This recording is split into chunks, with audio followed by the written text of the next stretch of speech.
Assalamualaikum warahmatullahi wabarakatuh.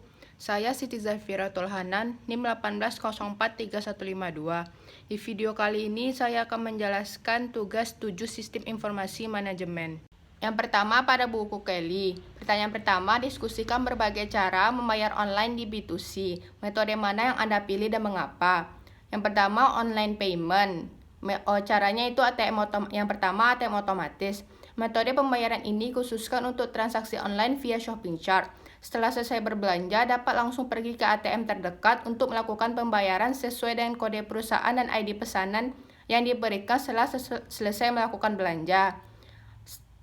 Setelah melakukan pembayaran akan terdeteksi pada sistem secara otomatis.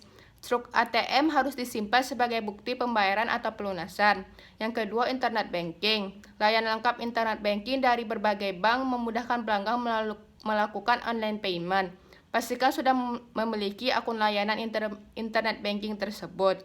Yang ketiga, kartu kredit. Pembayaran bisa dengan kartu kredit secara online. Kartu kredit yang digunakan haruslah kartu kredit Mastercard atau Visa yang diterbitkan di negara Indonesia.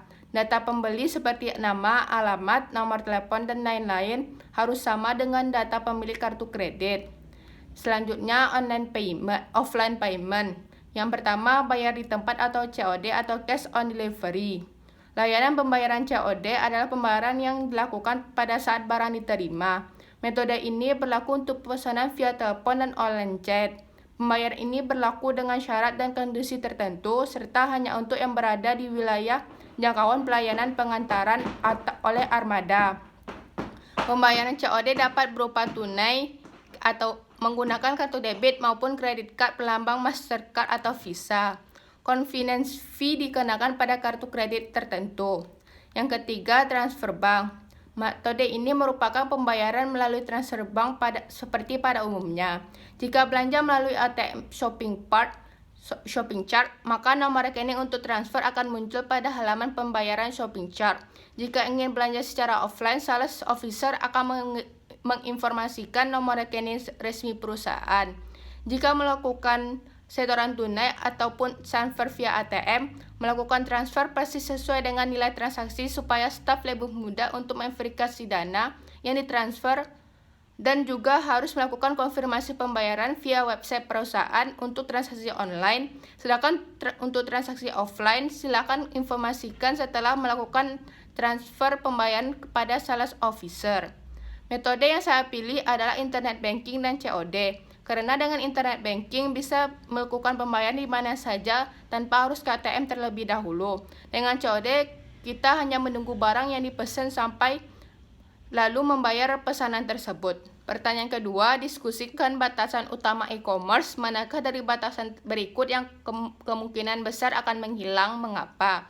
E-commerce memiliki beberapa batasan, baik teknologi maupun non-teknologi, yang membatasi pertumbuhan dan penerimaannya.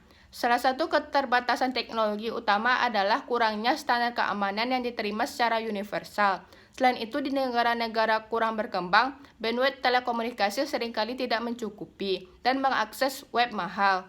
Batasan non-teknologi mencakup persepsi bahwa e-commerce tidak aman, memiliki masalah hukum yang belum terselesaikan, dan tidak memiliki jumlah penjual dan pembeli yang kritis. Pertanyaan ketiga, diskusikan alasan untuk memiliki beberapa model bisnis e-commerce.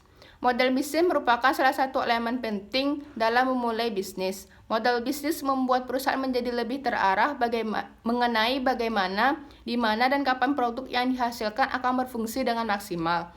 Model bisnis dapat membantu mendeteksi kelemahan produk dan menemukan tindakan pencegahan untuk kelemahan tersebut. Saat memulai bisnis, model bisnis akan membantu agar tidak kewalahan saat melakukan riset, sehingga tahu riset apa saja yang harus dilakukan sehingga tidak ada yang terlewat. Selanjutnya, pertanyaan pada buku Balzan. Apa perbedaan antara teknologi berkelanjutan dan mengganggu? Teknologi mengganggu menawarkan cara baru untuk melakukan sesuatu yang awalnya tidak memenuhi kebutuhan pelanggan yang sudah ada. Teknologi mengganggu mendefinisi ulang lapangan permainan kompetitif dari pasar masing-masing, membuka pasar baru dan menghancurkan pasar lama, dan memotong pasar kelas bawah, dan akhirnya berevolusi untuk menggantikan pesaing kelas atas dan teknologi mereka yang berkuasa. Teknologi berkelanjutan menghasilkan produk yang lebih baik dan yang ingin dibeli pelanggan, seperti mobil yang lebih cepat atau hard drive yang lebih besar. Teknologi berkelanjutan cenderung memberi kita produk yang lebih baik dan lebih murah di pasar yang sudah mapan dan hampir tidak pernah memimpin di pasar yang dibuka oleh teknologi baru dan mengganggu. Pertanyaan kedua, apa perbedaan antara e-business dan e-commerce? Beberapa orang menggunakan istilah e-commerce dan e-business secara bergantian dengan satu konsep yang sama untuk mendefinisikan istilah yang cocok untuk mewakili konsep perdagangan secara elektronik. Namun e-commerce dan e-business memiliki pengertian dan konsep yang berbeda. Dalam e-commerce, teknologi informasi dan komunikasi digunakan secara internal dan eksternal organisasi, serta transaksi antar organisasi dengan individu yang berorientasi pada perolehan uang. Sedangkan e-business, teknologi informasi dan komunikasi digunakan untuk meningkatkan bisnis organisasi yang mencakup seluruh aspek bisnis, baik yang berorientasi pada profit maupun non-profit perusahaan. Definisi yang lebih komprehensif dari e-business adalah transformasi proses dalam organisasi untuk memberikan nilai tambah kepada pelanggan melalui penerapan teknologi informasi. Pertanyaan selanjutnya, apa manfaat dan tantangan yang terkait dengan e-business? Yang pertama, manfaat. Manfaat dari e-business mencakup proses bisnis yang membutuhkan lebih sedikit waktu dan usaha manusia atau bisa dihilangkan. Beralih ke modal e-business dapat menghilangkan banyak biaya tradisional yang terkait dengan komunikasi dan sistem pengganti seperti bantuan langsung, yang memungkinkan pelanggan mengobrol langsung dengan staf dukungan atau penjualan. E-business juga dapat menarik pelanggan baru dengan murah melalui pemasaran inovatif dan mempertahankan hadiah pelanggan dengan layanan dan dukungan yang ditingkatkan. Salah satu manfaat yang paling menarik dari e-business adalah biaya awal yang rendah.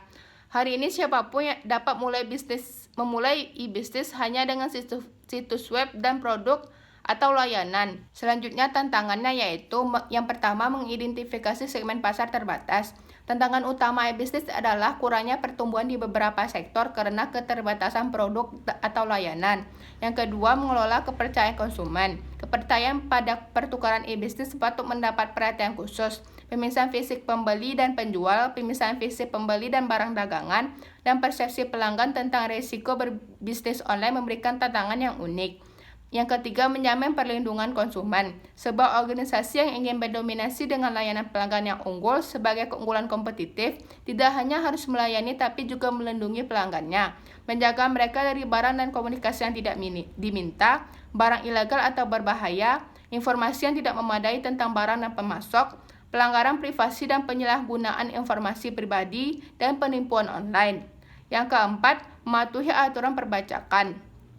Pasar internet sebagian besar tetap bebas dari bentuk tradisional pajak penjualan. Sebagian karena undang-undang e-niaga didefinisikan secara samar dan berbeda dari suatu negara bagian ke negara bagian lain. Untuk saat ini, perusahaan yang beroperasi secara online harus mematuhi aturan tumbal sulam tentang pelanggan mana yang dikenai pajak penjualan atas pembelian mereka dan mana yang tidak.